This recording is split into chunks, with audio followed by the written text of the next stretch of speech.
perempuan adalah manusia yang juga harus diperjuangkan.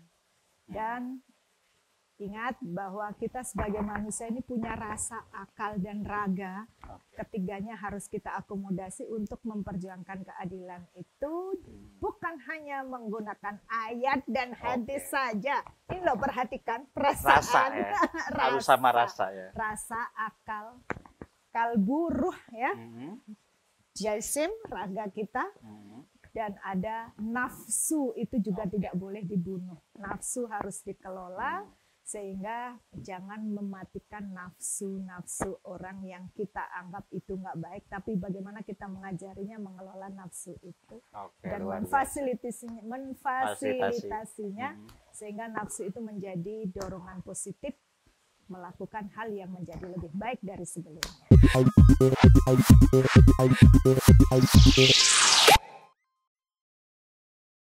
Assalamualaikum warahmatullahi wabarakatuh. Alhamdulillahirrabbilalamin. Wassalatu wassalamu ala asrofil anbiya'i wal mursalin wa ala alihi wa ashabi ajmain. Alhamdulillah, saat ini saya bersama Nyai Hajah Dr. Luluk Farida yang luar biasa sekali. Biasa aja. Biasa aja.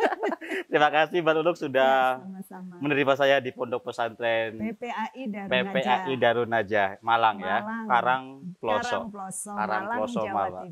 Iya, Malang Jawa Timur. Saya sengaja datang ke pesantrennya Bu Nyai Luluk ini untuk membuat konten. Terima kasih Mbak Luluk sudah direpotkan ya, nih. Sama-sama. Oke, baik. Mbak Lulu, saya sebutnya Mbak Lulu ya biasanya ya. Nah, Mbak Lulu sekarang ini sudah kemana-mana untuk mengkampanyekan nilai-nilai keadilan, nilai-nilai kemanusiaan dengan Majelis Taklim Rahma, juga mengisi acara di radio. Iya. Nah, tapi itu hasil akhirnya sekarang lah ya. Iya, betul. Nah, saya pengen tahu gimana sih masa lalu Bu Nyai ketika ya sampai sekarang bisa menjadi ulama perempuan Indonesia yang mengkampanyekan tadi nilai-nilai keadilan, nilai-nilai kesetaraan, dan mempunyai majelis taklim, menyiarkan di radio. Nah, seperti apa dulunya Bu Nyai? Sebenarnya ya Mas, itu cerita masa lalu ketika saya masih umur belasan tahun sebagai santri pondok pesantren. Yang namanya kitab Ukhudulijen, membangun relasi suami istri itu seolah-olah menjadi kitab favorit pondok pesantren. Pada saat saya mengaji itu kok muncul keprihatinan dalam diri saya. Sampai muncul dalam tanda kutip di pikiran saya tidak akan menikah selamanya ketika pernikahan itu hanya menjadi pintu neraka bagi perempuan. Sebegitunya ya? Sebegitunya. Oke, menarik. Itu karena mungkin guru yang mengajarkan karena perspektifnya belum terbangun. Kemudian ketika membahas dari satu bab ke bab yang lain itu tidak dihubungkan bahwa yang namanya kewajiban perempuan ada hubungannya dengan haknya sebagai kewajiban laki-laki, sehingga seolah-olah itu menjadi hal yang berbeda dan perempuan menjadi tidak mendapatkan keadilannya dalam rumah tangga. Sampai itu tadi dalam tanda kutip, kok pernikahan jadi pintu neraka bagi perempuan itu. Sampai ya dari situ keprihatinan saya lanjutkan pada penelitian saat kuliah. Oh, ini jadi bahan untuk skripsi saya.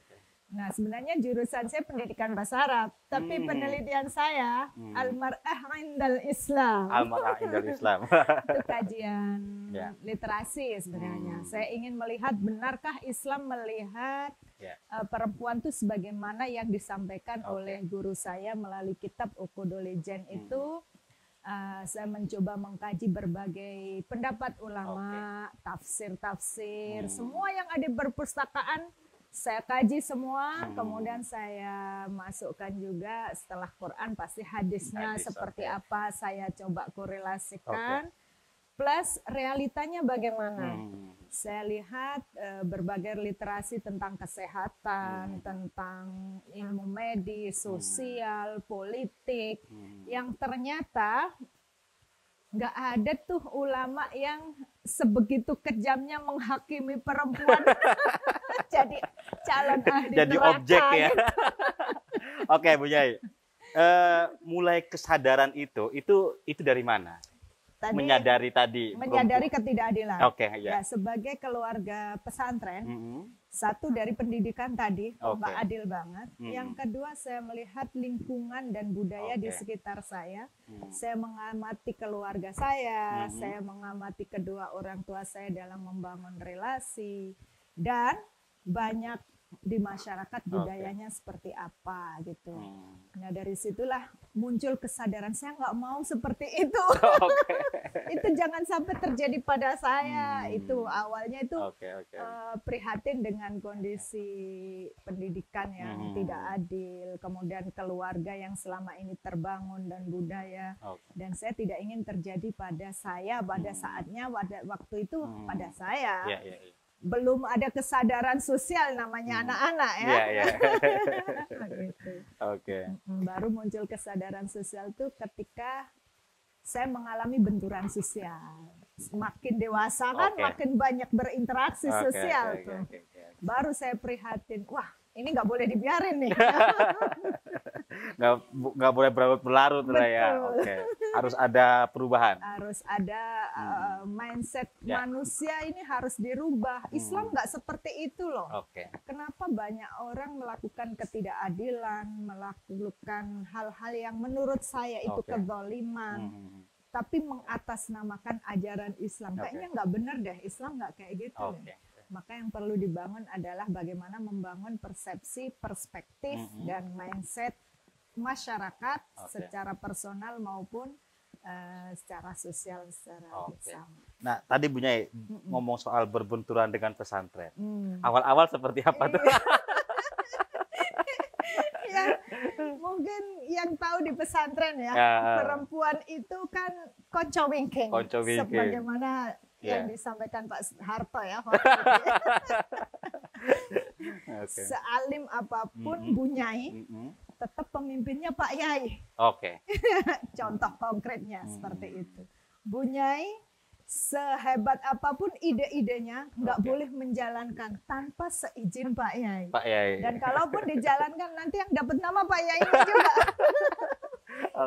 Perempuan tidak dihargai di situ. Nah itu hal-hal, masih banyak hal yang lain. Bu Nyai, mungkin dalam melakukan perubahan perspektif ya, yang tadinya perempuan itu konco wingking, nah sekarang setara. Nah, bagaimana menghadapi masyarakat yang ketika disuguhkan dengan kok beda dengan yang lain gitu loh. Itu seperti apa? Di awal. Nah, menarik ya.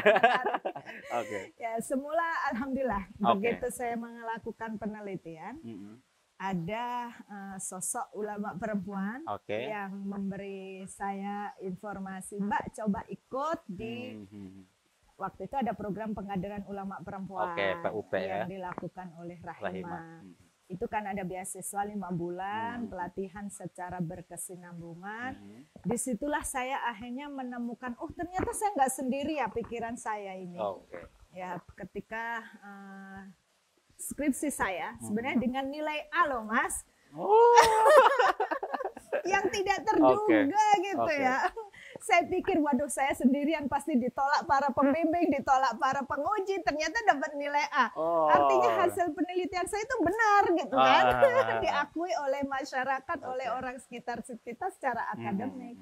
Nah, tapi begitu ke masyarakat, kan nggak gampang menyampaikan perspektif baru, cara pandang yang baru, sudut pandang yang berbeda dari yang mereka yakini sebelumnya untuk dirubah. Jadi ketika saya pengajian misalnya, ada hal yang berbeda dengan mereka. Mereka senang sih waktu pengajian, tapi setelah pengajian suami-suaminya pada protes. Ini Nyai siapa ini? Ya enggak gitu. Suami-suaminya yang pada protes itu. Itu awalnya. Nah, begitu masuk PUP akhirnya saya mendapat penguatan. Bahwa saya tidak sendirian, bahwa apa yang saya yakini benar ternyata ya secara ilmiah, secara keilmuan, ulama-ulama sangat kuat mendukung apa yang saya pikirkan, dan ini nggak boleh ditutup, harus terus disuarakan, diperjuangkan. Nah, pada saat itulah saya makin yakin untuk makin pede ya. Makin pede. Banyak teman. Banyak teman, saya tidak sendirian. Gitu. Jadi ketika pengajian-pengajian, akhirnya saya makin berani untuk menyuarakan keadilan, menyuarakan kemanusiaan, bahwa siapapun makhluk Allah, laki maupun perempuan, berhak berbahagia dan harus saling membahagiakan. Itu kuncinya. Iya. Mubadalah banget. Mubadalah banget. Oke, menarik. Nah, gimana dengan kehadiran keluarga? Soal Bunyai yang mempunyai perspektif apa? Berbeda. Ya, namanya keluarga. Kebetulan almarhumah ibu saya mungkin merasakan yang saya rasakan. Jadi mendukung banget. Karena berangkat dari pengalaman ya. Berangkat dari pengalaman. Itu baru ibu sebelum wafat ya, 2014. Nyampaikan ke saya ketika dapat itu Suara Rahimah, majalah. Majalah Suara itu berharap kapan ya anakku bisa seperti yang di majalah ini. Merinding. Ternyata muncul juga ya cita-cita almarhumah ibu terwujud di situ.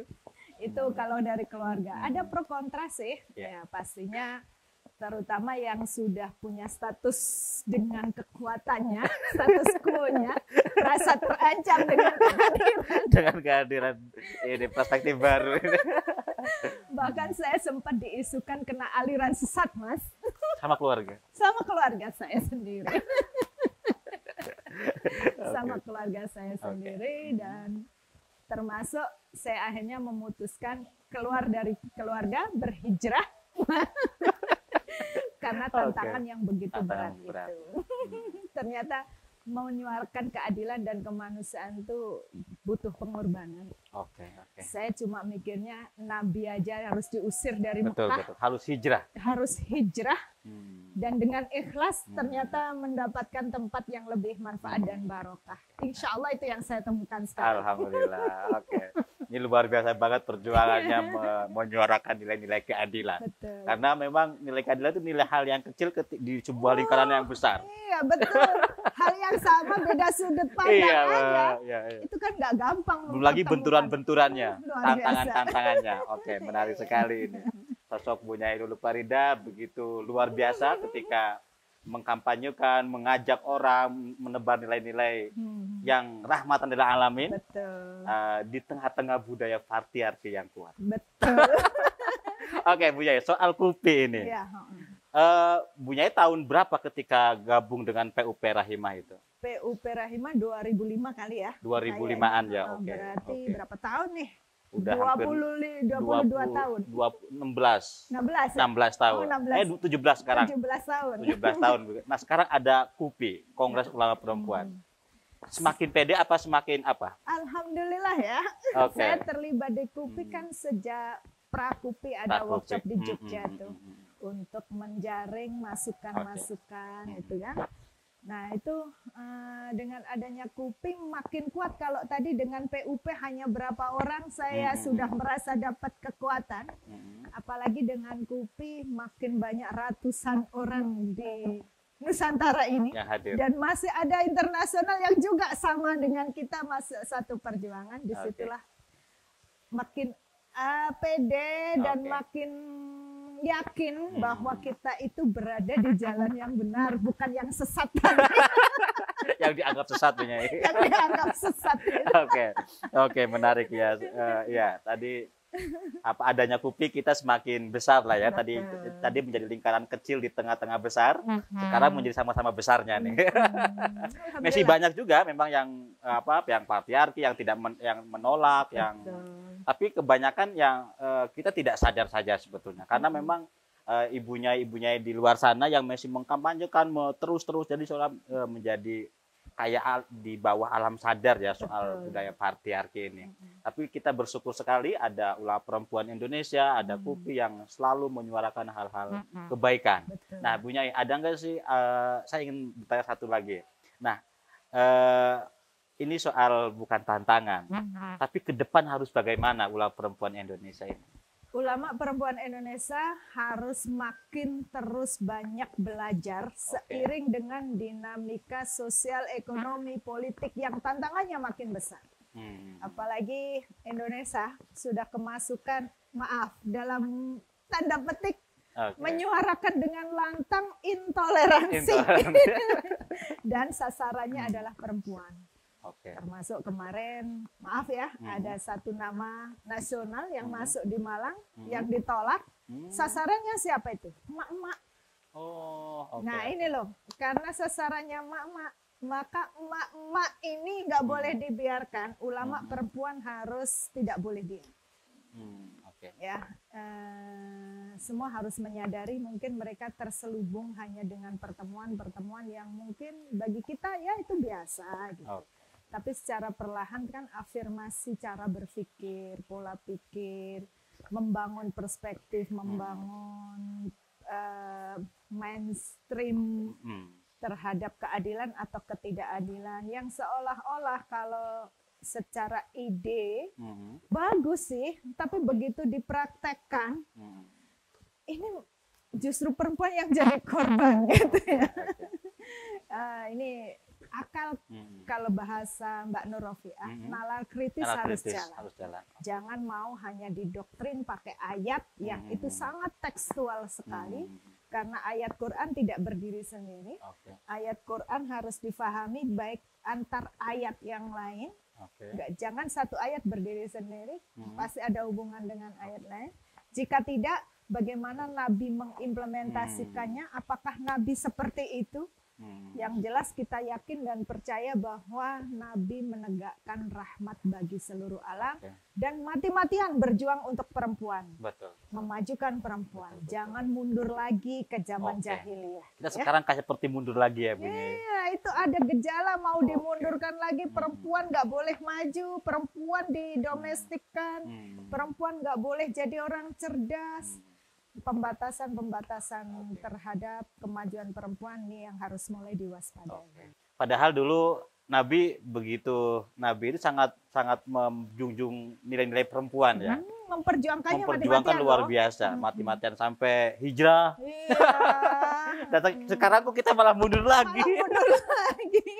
Oke, luar biasa. Oke, Bu Nyai, ini terakhir. Ya. Nah, apa kira-kira pesan Bu Nyai untuk para pemirsa Mubadalah di luar sana? Untuk menjunjung tinggi nilai-nilai keadilan. Para santri Mubadalah jangan berhenti bersuara, menyuarakan keadilan, memperjuangkan hak-hak kemanusiaan. Perempuan adalah manusia yang juga harus diperjuangkan. Dan ingat bahwa kita sebagai manusia ini punya rasa, akal, dan raga.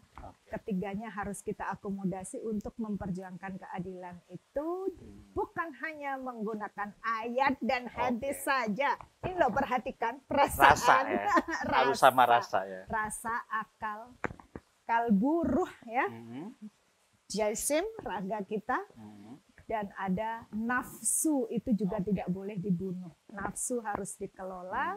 Sehingga jangan mematikan nafsu orang yang kita anggap itu nggak baik, tapi bagaimana kita mengajarinya mengelola nafsu itu dan memfasilitasinya sehingga nafsu itu menjadi dorongan positif melakukan hal yang menjadi lebih baik dari sebelumnya. Wow, saya nggak bisa berkata-kata.